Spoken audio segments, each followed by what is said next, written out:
Parfait. Merci beaucoup. Excusez-moi. Voilà. Désolé. Donc, alors, typiquement, HIK Central, donc c'est un ensemble de plugins qui permet d'avoir des plugins vidéo, contrôle d'accès, etc. Donc, à gauche, plus ensuite la possibilité de l'intégrer avec des logiciels tiers. Il est déjà intégré avec des logiciels de contrôle d'accès, des logiciels de WMS, etc. WMS, c'est gestion des stocks dans le domaine de la logistique. Donc, on peut le faire soit avec une API ouverte, soit avec Optimus, qui est un ensemble d'ensemble de développement qui permet de s'y connecter. Pour tous nos partenaires, si vous voulez retrouver ces éléments, vous pouvez vous connecter à TPP, chez nous aussi TPP pour les intégrations. Voilà, reste bien près de ton micro, Jérémy. Oui. Ah, tu utilises bien, alors tu vas t'approcher. Ouais. OK. Donc, alors tu peux nous expliquer ça, ce que c'est pour le déploiement, s'il te plaît? Alors, le déploiement simple, donc comme je disais tout à l'heure, on a un déploiement qui est rapide et efficace. En fonction évidemment de vos besoins, en fonction du nombre de caméras, en fonction de si vous avez tant de portes, tant de contrôle d'accès, vous allez devoir avoir une machine avec des spécificités bien techniques, bien définies. Donc ça, ce sont des fichiers qu'on donne avant, des datasheets chez nous, qui vous permettent de dimensionner tout simplement votre projet et votre serveur. Parce que ce serveur-là va tourner sur une machine Windows ou même sur une machine virtualisée. Donc, si demain vous utilisez VMware ou autre, vous pouvez aussi installer cette partie serveur sur un serveur virtualisé, tout simplement. Les opérations sont assez simples, donc aussi bien pour la partie utilisateur, donc la personne qui va avoir le logiciel client sur son PC Windows, que sur la partie installateur, donc la partie de la personne qui va déployer le logiciel HIK Central. Donc, une fois que vous avez fait cette installation pour le client, une fois que vous avez fait cette installation serveur et logiciel client, vous allez pouvoir aussi faire une maintenance simple, donc une maintenance simplifiée. Savoir si votre NVR fonctionne toujours, si votre caméra a été déconnectée ou a une anomalie, ça peut arriver, un problème de stockage. En bref, vous allez avoir un déploiement qui est simplifié, aussi bien avant l'installation qu'après l'installation. Donc, c'est vraiment le gros plus et le gros point de ce logiciel, c'est qu'on a tout intégré, tout simplement. OK, donc et après, on verra pour la maintenance, etc. On a des slides un peu spécifiques là-dessus. Donc, ça, c'était le rappel pour ceux qui ne connaissaient pas encore HIK Central et qui y arrivent. Pour les autres, on est désolé, mais on va arrêter de se répéter. Maintenant, on va aller dans le dur. Donc là, pour contrôle d'accès plus simple, donc, on va directement dans les nouveautés de HIK Central 2.0.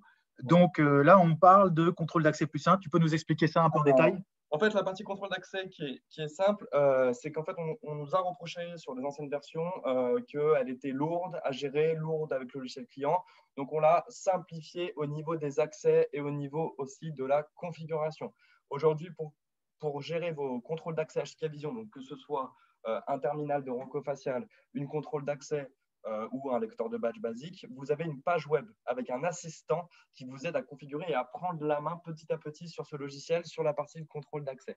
Donc, si vous avez besoin, par exemple, de rajouter une carte, vous avez un assistant qui vous explique comment rajouter une carte. Et en fait, petit à petit, vous allez devenir autonome parce que vous allez voir, au niveau de la gestion, c'est quand même très, très simple. On s'est quand même amélioré là-dessus, il faut le dire. Voilà.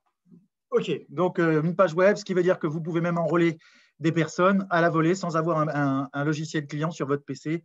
Donc, un opérateur peut rajouter des badges ou les enlever sans avoir à installer un gros logiciel.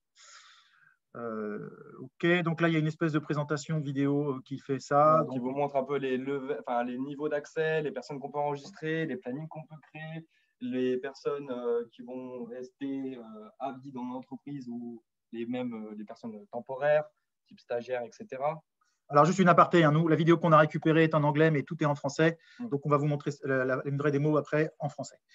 Donc, ça, c'était une vidéo toute faite. Il y a beaucoup de questions. On va attendre à la fin, pour vous répondre à tout ça. Donc, ne vous inquiétez pas, on prendra 10 minutes pour vous répondre. Je te laisse continuer. Non, c'était juste des problèmes de micro. Ah, t'en as d'autres. OK, impeccable. Donc, les extensibles, tu peux nous expliquer l'histoire d'extensibles? Alors, aujourd'hui, les machines HIK Central qu'on peut vous fournir, elles sont extensibles. C'est-à-dire que vous pouvez commencer par une petite installation en 32 voix. Et on sait que généralement, dans la vidéosurveillance, chez un client, ça commence à 16 voix, on y va doucement parce qu'il faut rassurer le client, il faut que ça fonctionne, etc. Et après, une fois que vous avez ce petit projet, vous pouvez aussi bien changer de serveur ou avoir un serveur qui a été dimensionné pour avoir 3000 voix vidéo Et ensuite, si vous avez un projet de grande taille, donc on fait encore une extension d'installation, vous pouvez aller jusqu'à 10 000 voix. Alors, je ne parle pas des portes, mais évidemment, vous pouvez rajouter des portes pour le contrôle d'accès et rajouter des alarmes. Excusez-moi. Donc, c'est pour vous montrer qu'en fait, le HIK Central est un logiciel extensible. Ce n'est pas un logiciel qui est bridé à 32 voix, 3000 voix, etc. C'est un logiciel que vous pouvez étendre dans le temps, évidemment avec des licences et évidemment avec une machine derrière qui peut supporter le tout. Alors, petite précision, hein, donc les machines, on peut nous soit les fournir, soit vous pouvez les fournir vous. Sur le site web, vous avez, je crois, dans le support, aussi bien en France que dans d'autres pays d'Europe, vous avez dans la section support téléchargement la possibilité de télécharger les caractéristiques physiques des serveurs en fonction du nombre de voix, du nombre d'alarmes, du nombre de contacts, du nombre, etc. Donc, tout est détaillé. Et là, j'ai l'impression qu'il y a quelque chose de nouveau, c'est que sur la version 2.0, dans les gros serveurs, on pourra y mettre beaucoup plus de voix, puisque dans la version 1.7, qui était la version d'avant, on pouvait s'arrêter à 3000 voix. Bon, d'ici qu'on arrive à une installation à 10 000 voix, voilà, j'espère à tout le monde que tout le monde pourra y arriver, parce que ça ferait vraiment plaisir. Voilà. Ensuite, donc on passe à la suite. S'il veut bien. Oui. Alors, les applications, comme on vous a dit, hein, aussi bien extensibles, donc on peut rajouter des fonctionnalités, aussi bien en intrusion, contrôle d'accès vidéo. Et nouveauté aujourd'hui, je crois qu'on aura un slide là-dessus, les écrans multimédia et les petits boîtiers multimédia qui ont été quand même pas mal prisés depuis l'année dernière, notamment pour le nombre de maximum de personnes dans un local, les fameux D60, donc les petits boîtiers dans lesquels il y avait un logiciel tiers qui marche toujours, hein, mais maintenant on va pouvoir aussi les piloter à partir de HIK Central pour pouvoir charger la mise à jour. Des modes prédéfinis. Tiens, mode prédéfini. Alors, qu'est-ce que c'est que cette histoire de mode prédéfini? Le mode prédéfini. Donc, le mode prédéfini, c'est au niveau des utilisateurs. Vous allez avoir des rôles. Donc, ça fonctionne finalement un peu comme des autorisations Windows, pour ceux qui savent parler, l'AD, etc.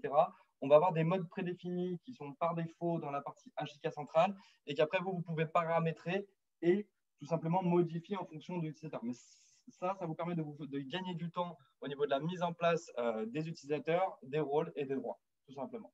On a prédéfini des rôles et après, vous pouvez les modifier en fonction de vos besoins. Ça permet de simplifier un peu la mise en place. Mode prédéfini, donc avec différents rôles. Donc pareil, hein, ça se règle tout ça dans la page web dans lequel on a les différents modes. Donc il y a 3 modes prédéfinis, hein, personnalisés. Et avec la petite vidéo, là, on voit qu'on peut rentrer et spécifier ce qu'on peut y faire. Voilà, dans le contrôle d'accès, dans le management. Voilà, donc si vous êtes par exemple RH, il va avoir la partie sécurité et contrôle management. Si vous êtes installateur, vous allez avoir la partie maintenance, etc. Donc, c'est vraiment, on définit des pages en fonction des droits d'utilisateur.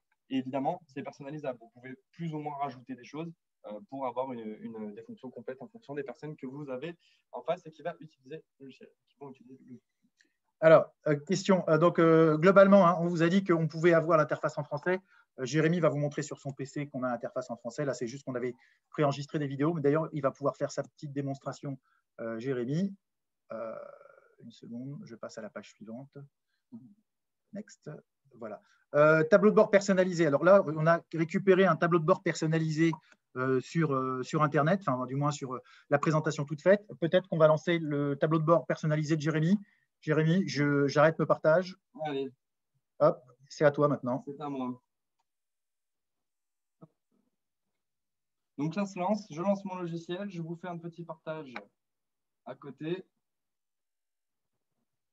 Donc, hop, partage d'écran. Mets ton micro, je vais couper le mien. Ok, allez, c'est parti.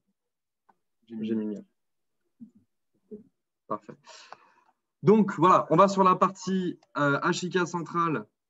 Donc, j'ai mon web client et en fait, le gros point de ce web client, donc pour ceux qui connaissent déjà HIK Central, il y a une refonte graphique évidemment qui a été faite et vous pouvez personnaliser et modifier les volets de commande. C'est-à-dire ajouter un volet de commande avec des caméras. Attends. On n'entend rien. Est-ce que là, vous nous entendez? Est-ce que vous nous entendez là? Allô? Mettons, pardon.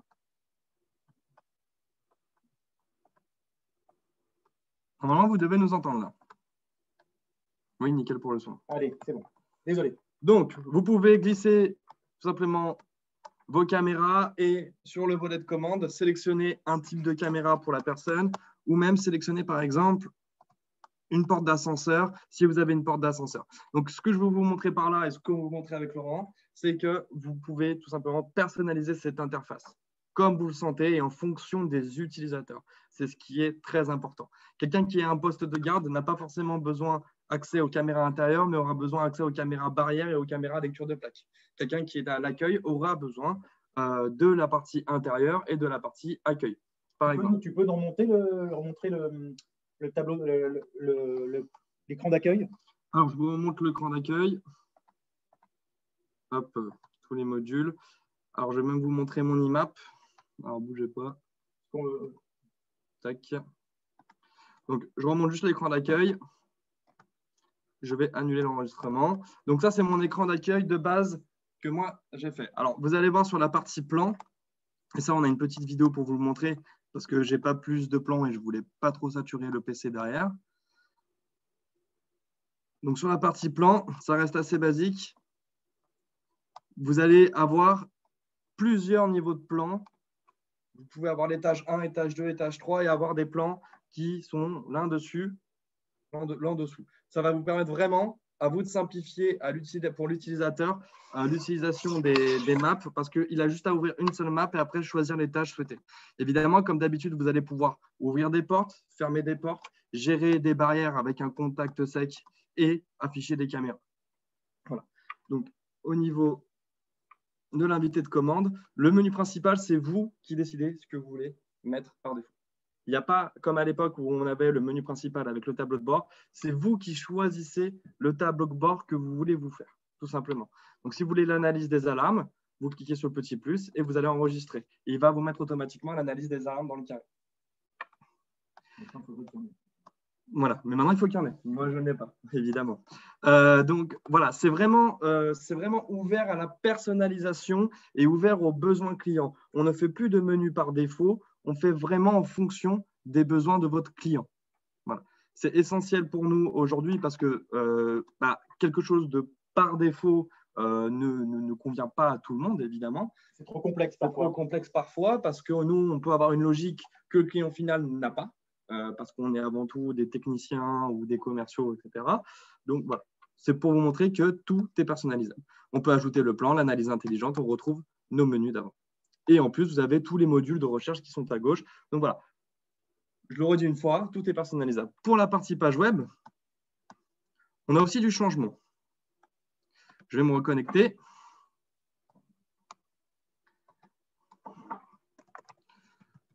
Donc, sur mon serveur, avec le verrouille Mage, c'est mieux. J'espère que vous m'entendez bien.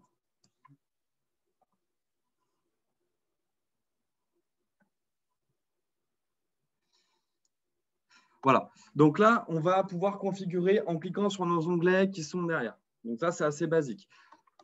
Vous me dites, il manque des fonctions. Alors en fait, non, il ne manque pas que des fonctions. On a mis les fonctions basiques et les fonctions qui peuvent intéresser l'installateur pour pouvoir tout simplement gérer rapidement ce qu'il souhaite. Ensuite, ici, dans le menu en haut à gauche, vous allez avoir tous les modules, toutes les ressources que vous pouvez afficher.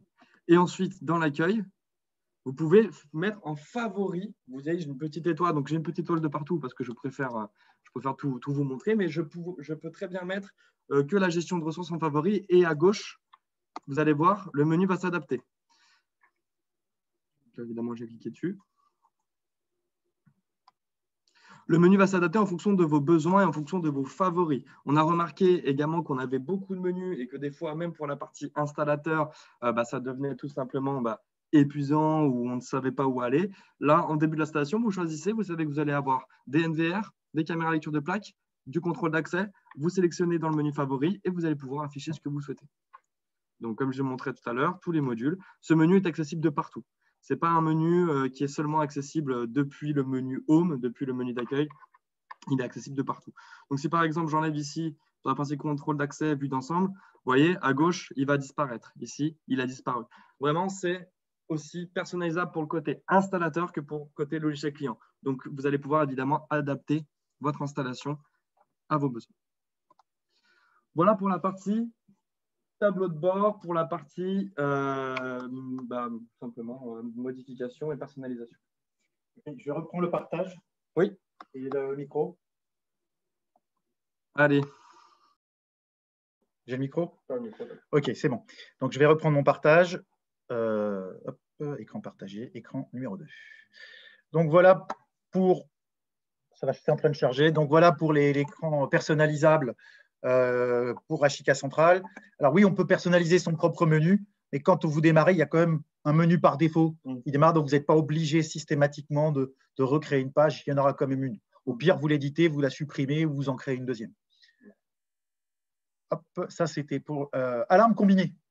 Tu peux nous expliquer ce que c'est que les alarmes combinées? Parce que j'ai l'impression que c'est des alarmes à choix multiples avec de multiples et. Alors, l'alarme combinée, c'est exactement ça, Laurent. C'est des alarmes logiques, c'est-à-dire soit et, soit ou.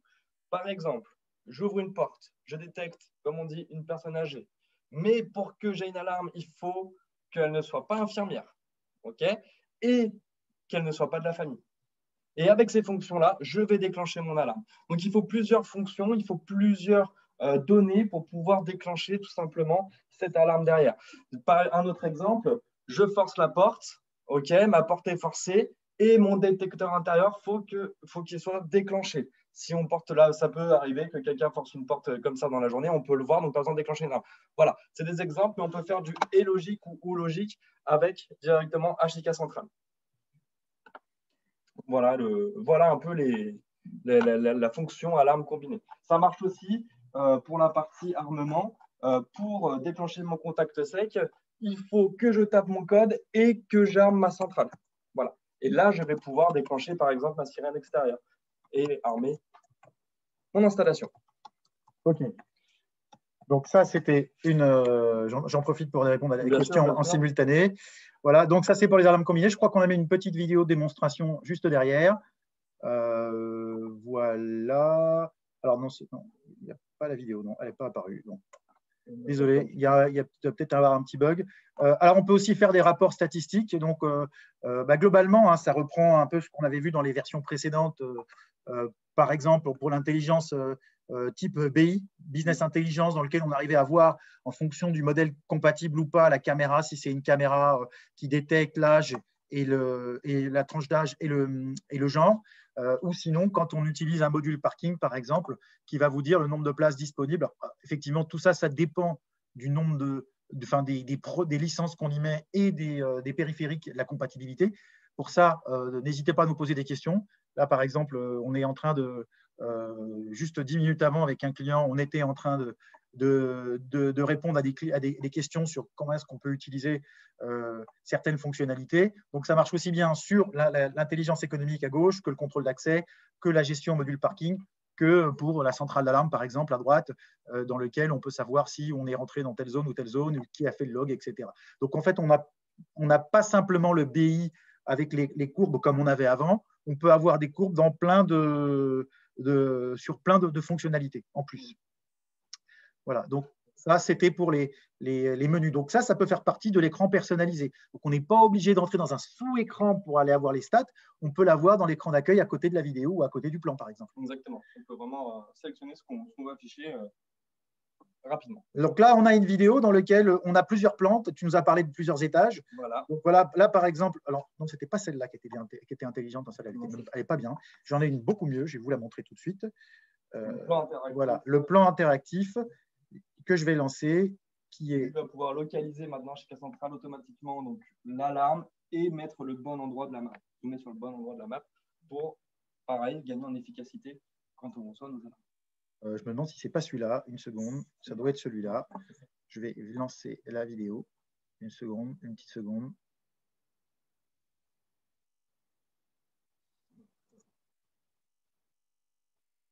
Voilà, là, on a plusieurs plans parce qu'on avait déjà plusieurs plans existants, mais là, on peut, par exemple, sur un immeuble, avoir un plan de chaque étage. Alors, je suis désolé, c'est un peu en polonais. C'est nos collègues polonais qui ont fait une présentation il y a quelques jours, qui nous ont fait bénéficier de leur vidéo. On les remercie bien. Merci, voilà, donc, ils ont monté une belle installation dans leur showroom, voilà, dans lequel on peut aller d'un plan vers l'autre et dans lequel on peut voir l'intégralité des plans et des fonctionnalités ou des alarmes qui peuvent s'afficher en fonction de ce qu'on a recherché. Vous voyez, en fonction de vos besoins, quand même, on a des liens assez logiques qui vont vous permettre d'accéder au menu que vous souhaitez assez rapidement. Donc voilà, c'est des choses que vous. Ils ont des belles voitures, les Polonais, ils ont des Porsche noirs. Ah ouais. Voilà. Donc, plan interactif, donc ils sont lien, accès, contrôle d'accès et vidéo. Donc, globalement, on a expliqué rapidement qu'on peut créer des scénarios personnalisés. Tiens, j'ai l'impression qu'on peut même faire des scénarios personnalisés maintenant pour le téléphone portable ou pour la tablette. On peut aussi, donc maintenant, en cas d'alarme, en cas de choses, faire des scénarios pour recevoir des alarmes sur son téléphone. Et donc recevoir, par exemple, quelque chose, une porte qui a été forcée, et recevoir directement sur son téléphone. Donc ça, c'est très utile, par exemple, pour quelqu'un qui est au poste de garde et qui bouge beaucoup, qui n'a pas forcément de PC. Il reçoit directement sur son téléphone, c'est paramétrable dans HIK Central côté serveur, et il reçoit toutes les notifications. Tablette, Android, Apple, tout est compatible. OK. Donc là, juste une petite aparté, hein, c'est une présentation que vous pourrez réutiliser de votre côté pour la présenter aussi à vos clients. Ce n'est pas une formation technique aujourd'hui. Hein. On a des sessions de PSM qui vont arriver sur le site comme les autres formations sur HIK Central 2.0 qui vont arriver dans les jours qui viennent. Dans les régions, on pourra également vous faire des formations sur HIK Central en fonction de vos besoins. Voilà, donc ça, c'était pour la liaison contrôle d'accès. Donc, on peut pareil, hein, faire des liaisons entre des visiteurs, des véhicules. Donc, si la plaque correspond pas, on peut faire donc des conditions multiples et les avoir donc une remontée. Alors là, on utilise des terminaux faciaux. En France, c'est quand même un peu plus compliqué, mais bon, c'est pour montrer qu'on peut aller relativement loin dans les fonctionnalités, notamment dans les autorisations temporaires. Affichage multimédia. Alors ça, c'est nouveau. Tu peux nous expliquer, s'il te plaît? Alors, pour la partie affichage multimédia, comme vous avez vu, on a beaucoup utilisé, notamment pour le comptage, la partie D60, etc. Et avec un boîtier D60, on est aussi capable d'afficher, par exemple, des publicités ciblées. Avant, on devait utiliser des logiciels tiers, donc des logiciels de chez nous, mais qui n'étaient pas intégrés directement dans HIK Central. Aujourd'hui, vous pouvez créer vos règles d'affichage, vous pouvez gérer vos terminaux d'affichage directement depuis HIK Central. Donc, vous avez tout simplement un FoxSign intégré à HIK Central qui vous permet de le faire. Donc, un seul logiciel pour tout gérer. Ce qu'on a voulu faire, c'est un all-in-one, tout simplement. On met tous nos logiciels, on met tout dans HIK Central pour pouvoir gérer depuis ce même logiciel. Et au niveau de la gestion des licences, ça fonctionne comme avec FoxSign. Donc, les 30 premières machines, je crois que c'est gratuit. Et c'est à partir de la 31e machine connectée à HIK Central qu'il y a des licences. Voilà, donc en gros, alors c'est une traduction en anglais, c'est WYSIWYG, hein, what you see is what you get, ce que vous voyez, vous l'obtenez. C'est pas très beau comme traduction en français, mais globalement, voilà. Donc, on peut faire glisser des fonctionnalités type des photos, des vidéos, du texte, voire même d'autres types de documents. Et pour ceux qui nous poseront la question, on pourra aussi limiter le nombre de personnes de ce qu'on avait vu avec le bonhomme vert et le bonhomme rouge et faire des fenêtres dynamiques. Mais en fait, c'est exactement ce qu'on avait fait avant, sauf que c'est intégré dans HIK Central. Exactement. Voilà, donc pareil, on peut reconstituer des écrans personnalisés. Là, par exemple, là, c'est un écran en dessous sur les gens qui rentrent et qui ne rentrent pas, à savoir à quelle heure ils sont rentrés, à quelle heure ils ne sont pas rentrés, puisqu'on a un module de gestion des employés. Alors, ce n'est pas un module officiel de gestion des employés, mais c'est un module qui permet, par exemple, quand on badge, de savoir si la personne est dans les locaux. On n'est pas là pour les fliquer, hein. On est là aussi pour savoir s'il est physiquement présent ou si c'est un jour où il est censé être présent ou si, par exemple, c'est un jour où il est censé faire du télétravail. Exactement. Pourquoi pas? Voilà, donc ça aussi, on peut le faire avec… donc, il suffit que le contrôle d'accès soit relié, qu'il y ait des terminaux de contrôle d'accès qui soient reliés à HIK Central, et HIK Central permettra d'envoyer, c'est une deuxième application spécifique, Attendance, dans les écrans multimédia. HIK Central va servir de ses ressources, donc par exemple de son comptage, de sa partie contrôle d'accès, pour ensuite l'afficher directement sur un boîtier multimédia. Donc, ou un écran, parce qu'il y a des écrans qui le font. Ou un écran directement. Voilà, donc scénario, donc pareil, un scénario visuel, donc on crée les scénarios, voilà, hop, on crée les scénarios, donc il y a des choses qui sont toutes faites et puis ça, on peut en créer d'autres. Voilà, les scénarios, une fois qu'ils sont créés et personnalisés avec le positionnement des différentes fenêtres, on va pouvoir les éditer et éventuellement les charger. Donc ça, c'est la création.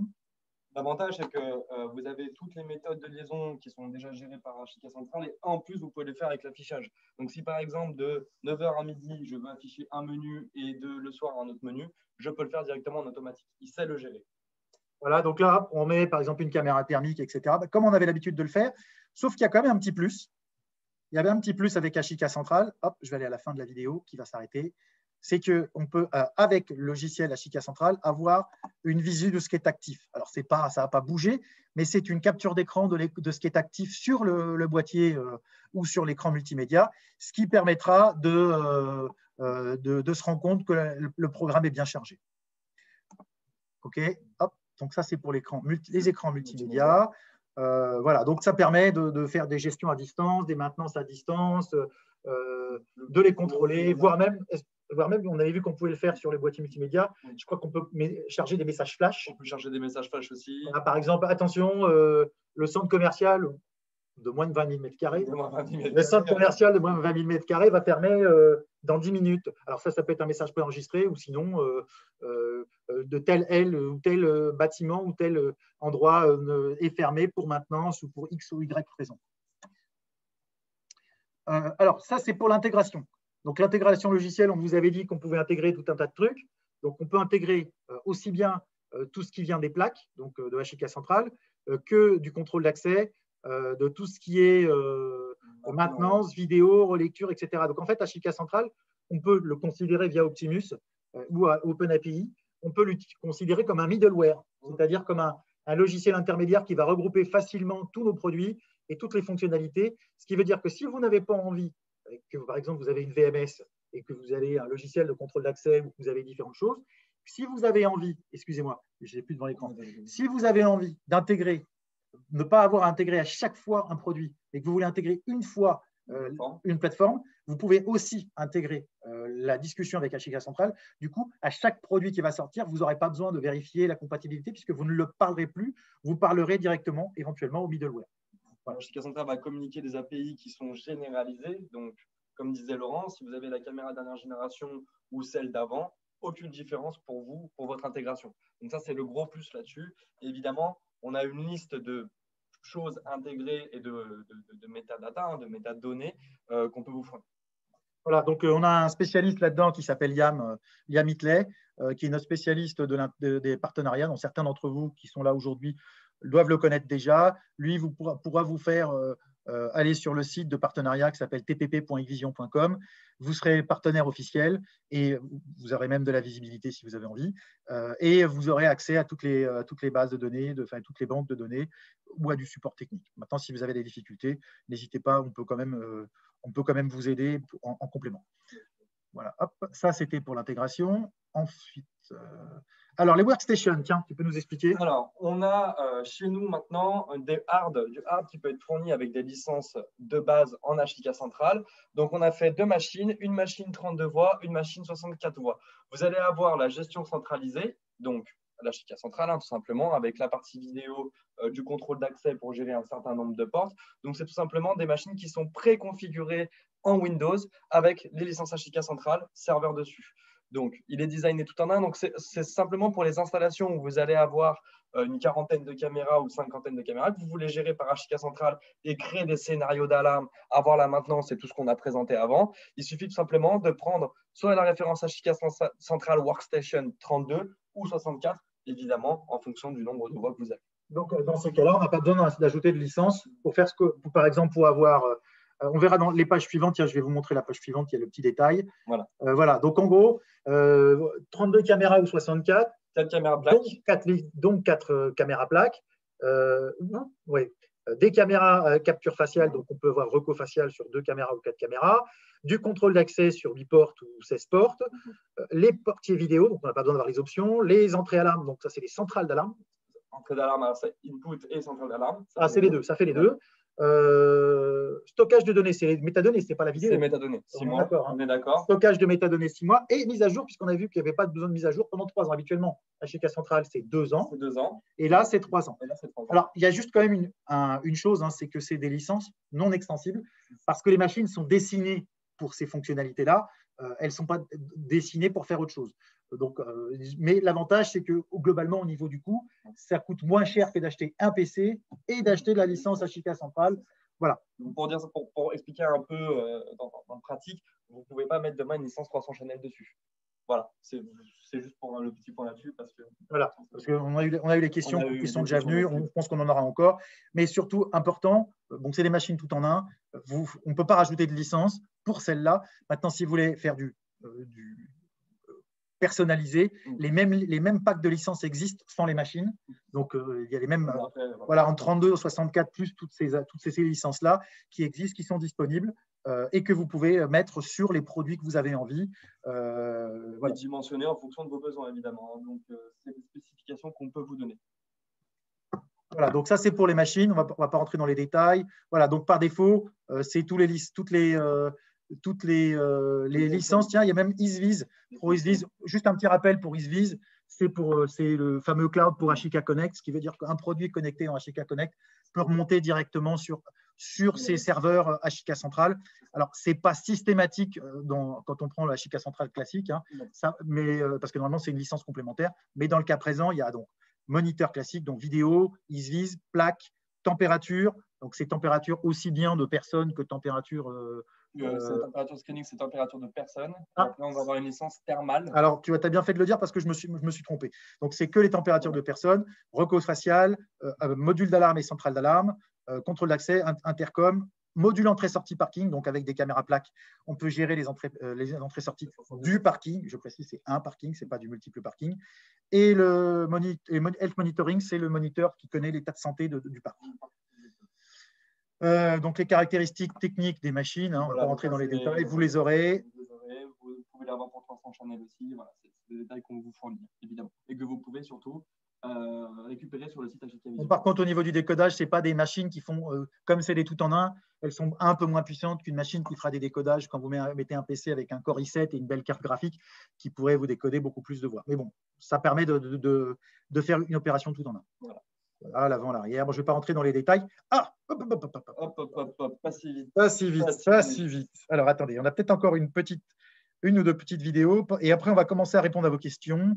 Une question vas-y. qui peut être intéressante, elle est beaucoup posée. Quelle différence majeure avec IVMS 4200? Alors, je te laisse commencer. Alors, moi, je ne suis pas un spécialiste. Je te laisse commencer. Je ne suis pas un spécialiste, mais je dirais, en termes de fonctionnalité, pas beaucoup plus. Je parle dans la compatibilité des produits. Fonctionnalité, beaucoup plus. Compatibilité, pas beaucoup plus. Mais moi, de mon expérience, et j'avais été voir un client qui avait une 50aine de sites, le gars, il était obligé de mettre une dizaine de PC avec IVMS pour pouvoir faire marcher 50 enregistreurs. Et donc, le gars m'a dit, IVMS n'est pas puissant quand on a de multiples sites. Voilà. Alors, aujourd'hui, c'est exactement ça. C'est un gros point et qui ressort souvent. Aujourd'hui, quand vous allez aller sur un site, vous allez avoir 10 PC. Je passe ici, vous me voyez partout. Vous allez avoir, par exemple, une dizaine de PC. Un IVMS, je vais être obligé d'installer 10 fois, tout simplement, un logiciel et importer, exporter des configs, etc. Avec Ashika Central, vous avez un serveur. Vous pouvez vous connecter en page web à ce serveur et vous pouvez même tout simplement avoir le petit logiciel client que vous installez, mais en fonction des droits, ça va afficher automatiquement ce que vous avez décidé. Donc ça, c'est déjà le premier gros plus. On est sur une partie serveur client. L'IVMS, c'est un serveur client intégré. D'accord ? Ce n'est même pas un gros serveur, c'est un tout petit serveur, mais c'est d'abord un client que vous devez paramétrer à chaque PC. Donc ça, déjà, ça peut nous faire perdre du temps. Ensuite, au niveau des scénarios d'alarme, sur Ashika Central, vous pouvez en faire. Sur IVMS, pardon, vous pouvez en faire. Et sur les VMS, vous pouvez en faire très, très peu. Il faut que tout soit paramétré dans les produits. Vous n'avez pas une couche intelligente qu'on a dans Ashika Central qui est, par exemple, capable de nous envoyer une plaque et de blacklister depuis notre téléphone.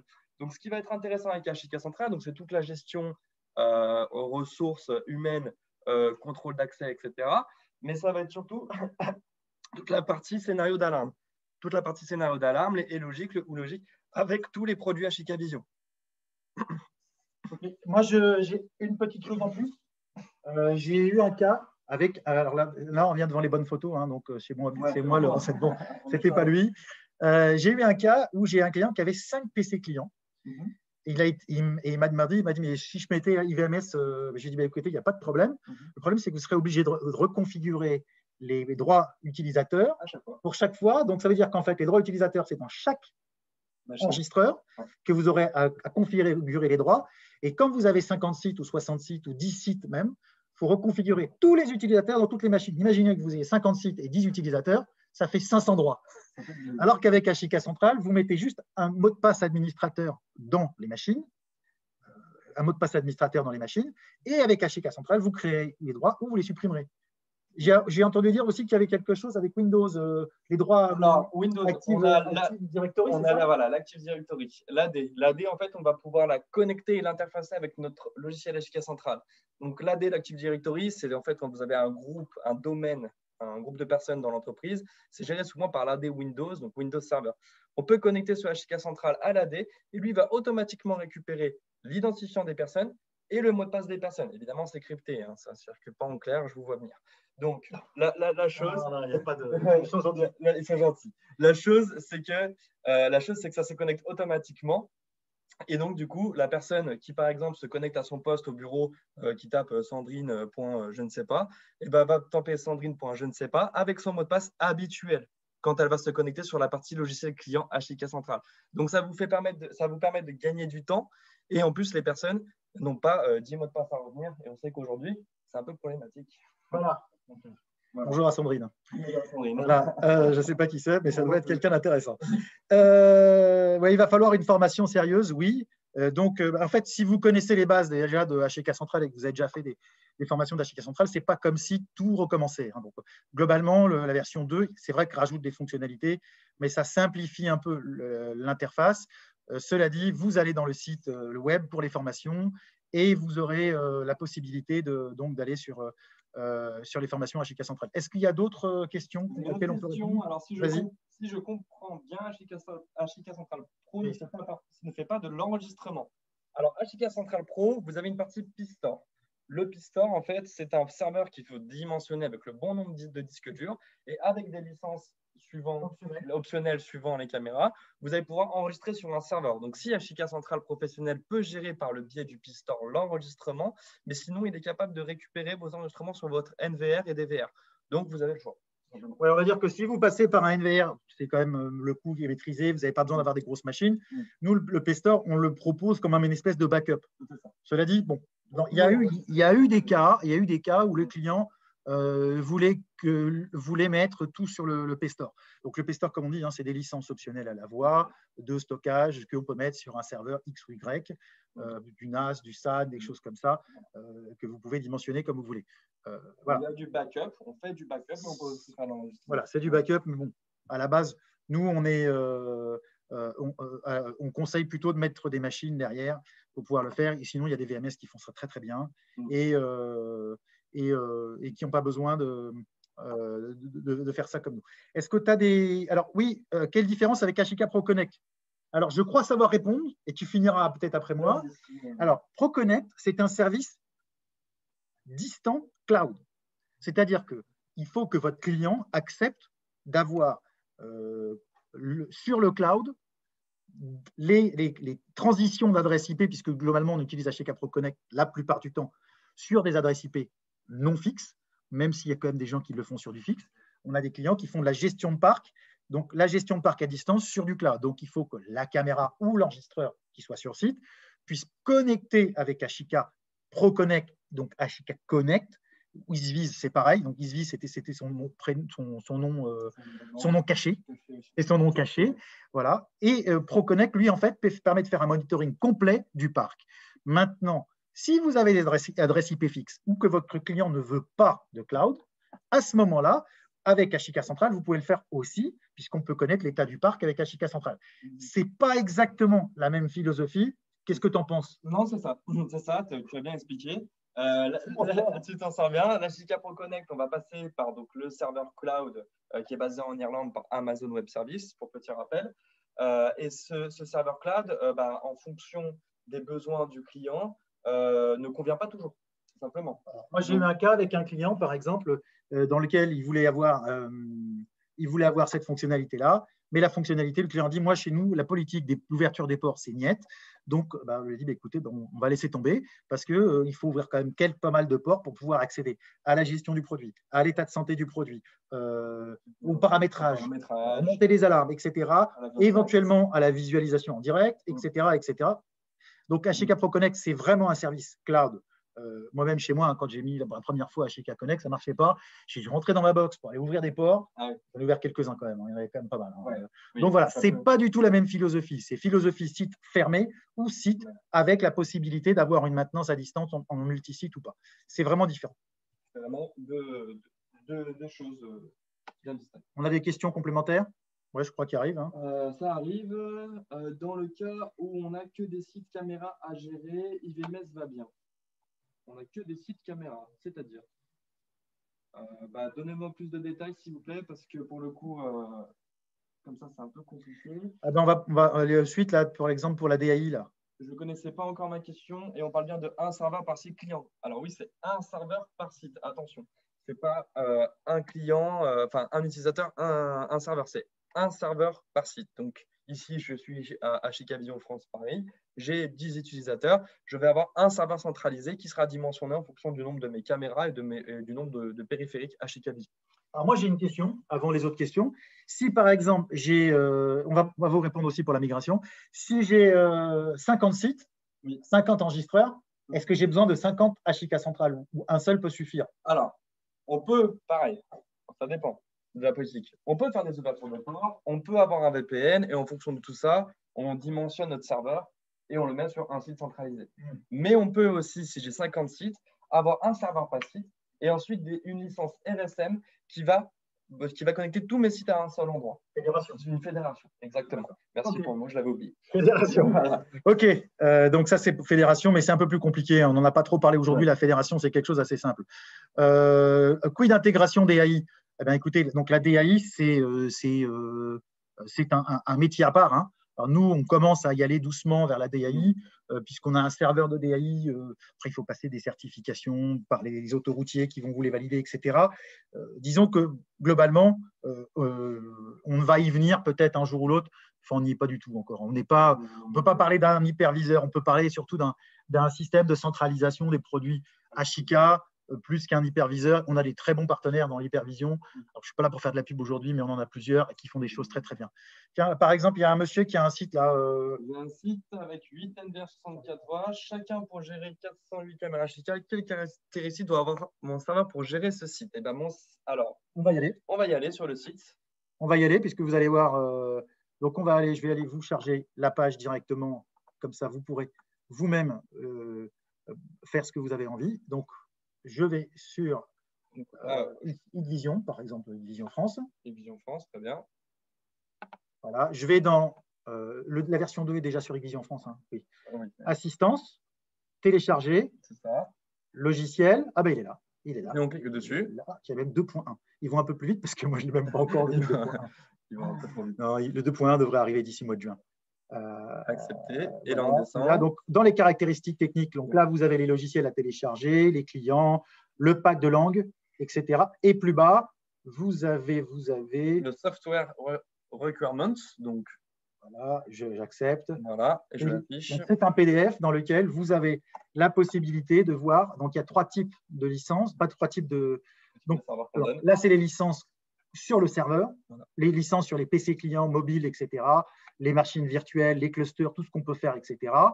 Quelle version de la base de données? Vous pouvez nous expliquer ça, ce que c'est que le SIS Server sans RSM? Donc là, on va le serveur système, donc c'est notre serveur HK central. Donc là, on va voir la partie low-end, donc capacité minimum, et le high-end en fonction de vos besoins.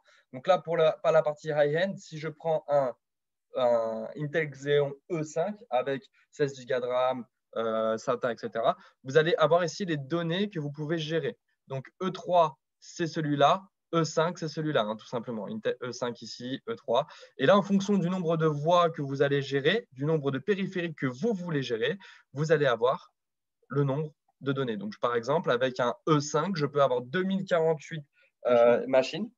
Dis-moi. 2048 machines et 10 000 voix. 10 000 voix, voilà, donc 10 000 voix. Donc, vous voyez, en fonction du besoin, alors, évidemment, si vous voulez gérer, par exemple, 408 caméras, eh ben, vous pouvez prendre le E3 tout simplement, qui est à 1024, ou même réadapter, si vous vous connaissez un peu en informatique, réadapter le bon processeur, la bonne machine, tout simplement. Nous, on vous donne le plus petit, voilà, et après, on va vous avoir le moyen et le plus grand. Donc ça, c'est pour le serveur. Après, si on descend, et après, si on il y a descend, quand même tous les détails. Il y a le nombre d'alarmes, le nombre de machins, etc. Il y a tous les détails. Donc ça, regardez bien à chaque fois, vous avez tous les détails. 256. Quand vous avez 256 pour les deux, c'est qu'en fait, c'est le maximum du logiciel. Vous ne pouvez pas aller plus loin. Donc les events, les recordings, la map, les plans, combien je vais pouvoir mettre de plans, les utilisateurs rôles, etc. Voilà. Et ensuite, alors, bon, je vous laisserai regarder de votre côté. Vous avez vu. Donc, on oublie, c'est le RSM. Ça, c'est le RSM. On n'en parlera pas. Donc, vous voyez, hein, il y a quand même pour tous le streaming server. Donc, le streaming server, c'est quand vous avez beaucoup de flux vidéo sur site. C'est une machine qui va vous permettre de centraliser les flux vidéo, un PC qui vous centralise les flux vidéo pour redistribuer au logiciel client. Parce que si vous avez 80 logiciels clients derrière, il vaut mieux avoir un streaming server qui redistribue derrière ce qu'il faut. Pour éviter d'avoir à configurer les switches en multicast. C'est ça, c'est ça. C'est lui qui gère le multicast, tout simplement. Donc, pour la partie décoding performance, donc ça, c'est la partie contrôle client. Donc, en fonction de la machine que vous allez prendre, donc i5, i3, i7, donc là, l'i5, l'i3 et l'i7, donc c'est vraiment pour la partie client, la partie utilisateur. En fonction de la machine, vous allez pouvoir décoder un nombre de caméras avec une compression bien définie et une résolution bien définie. Donc, voilà, vous voyez comment ça se passe. Hein. Donc, si par exemple, je suis en H264 à 30 images par seconde en CIF, je peux décoder avec la configuration numéro 3 94 caméras. Et vous avez plusieurs résolutions. Ça va jusqu'à 8 millions de pixels. Voilà. Donc, ça va bien se servir de ce tableau parce que c'est les tableaux des performances. Et donc, c'est ce tableau que vous allez utiliser pour dimensionner les machines clients. Si une personne de l'accueil veut voir 2 caméras en 2 millions de pixels, vous n'allez pas mettre la configuration numéro 3. La configuration numéro 2 va amplement suffire, par exemple. Voilà. Donc, par contre, quand on a des mosaïques avec plein de caméras en basse définition, quand on utilise le flux numéro 2, voilà, on n'a pas besoin de décoder, par exemple, 34 ou 64 caméras en 4 millions de pixels. Voilà, ça c'était. Cette partie performance, je fais un dernier point, c'est surtout pour vous dire que je ne peux pas afficher 50 caméras en flux principal 8 millions de pixels, ça m'est déjà arrivé sur site, avec un i3. Voilà, c'est vraiment pour vous dire, aujourd'hui, vous avez ça, vous pouvez faire ça comme ça, tout simplement. C'est pour vous guider. Ok, donc ça c'est pour les caractéristiques et les configurations. Reste-t-il des questions, Jérémy? Eh ben, je vais te dire tout de suite. Voilà. Comment se fait la migration? La migration, en fait, depuis HIK Central 1.6, je crois, on utilise le même système de licensing. Donc, ça veut dire que si vous avez la version 1.6 ou 1.7, bah, il suffit de désactiver votre licence. Il vous donnera une clé type avec des chiffres qui n'en finissent pas, que vous garderez sur un fichier, type un fichier, c'est XML, c'est ça? C'est ça. Un fichier XML, vous réinstallez le nouveau, vous remettez la clé et ça remarche. Voilà. Et puis, dans les versions précédentes, on pourra vous aider à faire la migration de 1.5 ou 1.4. Bien entendu, si vous avez la licence est à moins de 2 ans, parce que sinon, il faudra reprendre une mise à jour de licence. En tout cas, on n'est pas limité dans les versions. Imaginons que vous ayez acheté une licence 1.4 il y a moins de 2 ans et que vous avez envie de la migrer en 2.0, vous pouvez. Ça se fera en 2 étapes parce que les clés ont été rallongées depuis, mais on a un petit outil qui permet de le faire. Maintenant, si vous avez besoin, c'est plus de 2 ans de licence, donc il faudra quand même une mise à jour puisqu'on avait dit que HIK Central permettait de faire ça. D'autres questions? On peut s'en sauvegarder la configuration. Oui, on peut faire un backup automatique, soit sur le serveur, soit sur un NAS, etc., de la partie HIK Central pour la programmation. Donc ça, c'est quelque chose qu'on fait régulièrement. Si vous avez besoin d'un backup machine, on le faire. On a au niveau des pannes. J'ai aussi une question, est-ce qu'on peut avoir de la redondance de serveur? Oui, on peut avoir de la redondance de serveur avec des machines HIK Vision.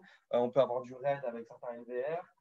On peut avoir du cluster. Voilà. Donc ça, c'est vraiment quelque chose qu'on doit dimensionner, soit avec votre distributeur ou avec votre interlocuteur HIK Vision, parce que c'est des choses qui sont plus complexes et qu'il faut bien dimensionner et spécifier avant vente ou installation. Alors, pour répondre pour le cyber, donc la qualification cyber du système scoring extérieur, en gros, la question que je vous posez, c'est est-ce qu'on l'a fait, est-ce qu'on est allé voir l'ANSSI, par exemple, pour pouvoir passer des certifications? Alors non, pas encore. au jour d'aujourd'hui, donc HIK central est un complément. Mais quand même, je vais permettre de vous préciser que sur HIK central, si votre caméra est cryptée, si votre enregistreur reçoit le flux crypté, HIK central peut aussi recevoir les flux cryptés. Donc, quand on utilise par exemple des caméras qui ont un cryptage AES, HIK central pourra décrypter l'AES. Voilà. Donc, ça, c'est important. Tu pourras nous parler aussi de l'interfaçage avec les autres marques? Alors oui, alors pour l'interfaçage avec les autres marques, c'est des enregistreurs qui tout simplement sont on-diff et sont capables de récupérer des caméras on-diff d'autres marques. Hein, voilà, vous les connaissez. Donc, vous enregistrez les caméras sur le NVR et après, l'HIK central, lui, est capable de retransmettre le flux de la caméra qui est enregistrée sur le NVR. Voilà, donc en gros, si votre enregistreur est compatible avec une marque de caméra ou avec un modèle de caméra, eh bien, HIK central automatiquement récupérera les informations. Je tiens à préciser aussi qu'il y a un truc qui s'appelle Compatibility List. Donc, il y a HIK Product Compatibility et Third Party Compatibility Third Party. D'ailleurs, il y en a deux, je ne sais pas pourquoi, il y en a deux. On va regarder. Mais globalement, on est plutôt en non-vif. On a commencé à intégrer d'autres types de produits. Et il y a aussi des choses importantes, c'est qu'il y a donc des partenaires, vous voyez, il y a même plusieurs marques, mais c'est via l'OnVif. Donc là, c'est les tests qui ont été faits via l'OnVif, il n'y a pas de driver particulier qui a été fait. Voilà, on n'est pas un éditeur de VMS comme le font les autres. Hein. C'est des tests qui ont été faits au fur et à mesure sur différentes marques. Mais globalement, ça correspond aux tests qui ont été faits, même du H264, aux tests qui ont été faits avec les NVR pour la compatibilité. Sinon, la machine est compatible on-diff. On ne peut pas se permettre, et puis on ne veut pas le faire, hein, on n'est pas là pour récupérer des produits de marque X ou Y connectés directement à HIK central. Il y a d'autres partenaires qui le font très bien. Il n'y a pas besoin que nous le fassions. Alors, les HPIP compatibles. Oui, les HPIP sont compatibles avec HIK central. Vous pouvez les… Mets ton micro parce que moi, j'ai un problème. Alors, on a un petit problème du côté de Laurent. Donc, je disais donc, pour la partie les HPIP compatibles. Vous m'entendez encore? Excusez-moi, je ne vous pose pas les questions. Je ne vous ai pas posé les questions, mais… Oui, je pense qu'on m'entend encore. Oui, merci. Oui, c'est bon. Donc, oui, HPIP compatible.